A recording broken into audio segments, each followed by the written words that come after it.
All right, coach. Certainly, congratulations again on the appointment, officially. All right, so we have a big year ahead of us. How are preparations going so far? Well, it's been a process since March, and hey, I've been on it since day one.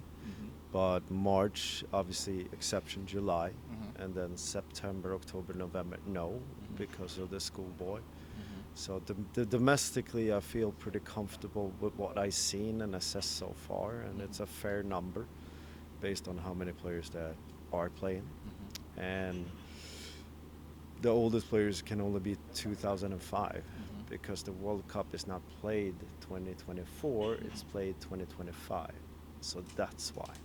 I know you said they're doing some recruitment where the South American is concerned. How is that looking so far? I'm pretty pleased. We have a setup of scouts that actually soar in the diaspora. No name mentioned, but they are involved in other clubs as well. So it means they are frequently attending games.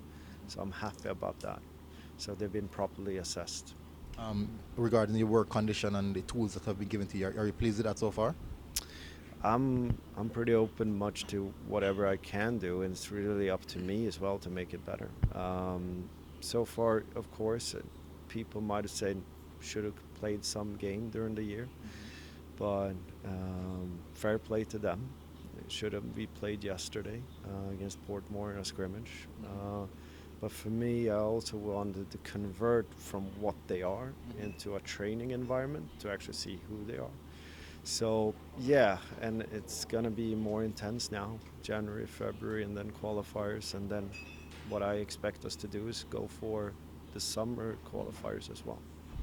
As I said, the training to the Portmore. Were you pleased with what you saw? I'm pleased, but I'm also realizing it's far from a global international level. It is.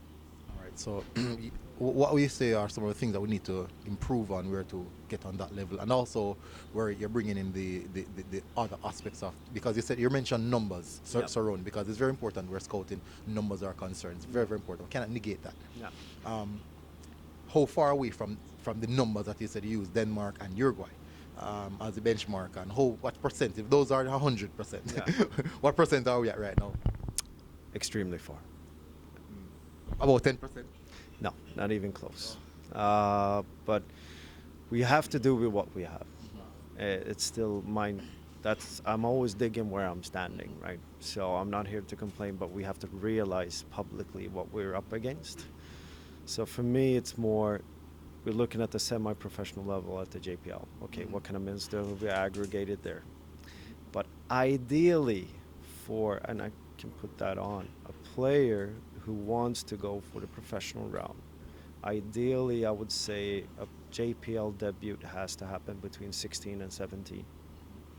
And then they transfer around 18, 19 abroad. That would be my ideal if you want to take the international path and become a full professionally. Because tendency is otherwise you will regress. And this is not unique for JPL. It's in any kind of environment with less demands. So for me, it has to always increase in demands, and you have to outgrow the environment, but not too much, still have the potential to reach higher.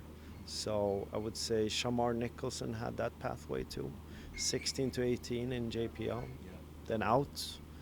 You're looking at a few players that are around here that are on the similar path, but I don't like to generalize too much, but that would probably be the benchmark.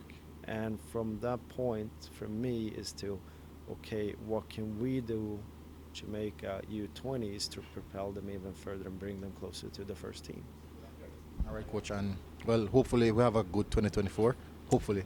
Well, you never know. Should we win, or should we actually make sure that 6 players make it into the first team? What's the best result? That's my question for the public. That's a good question. We're going to leave the public to me to answer that question. Thanks. Coach? Thank you. All right.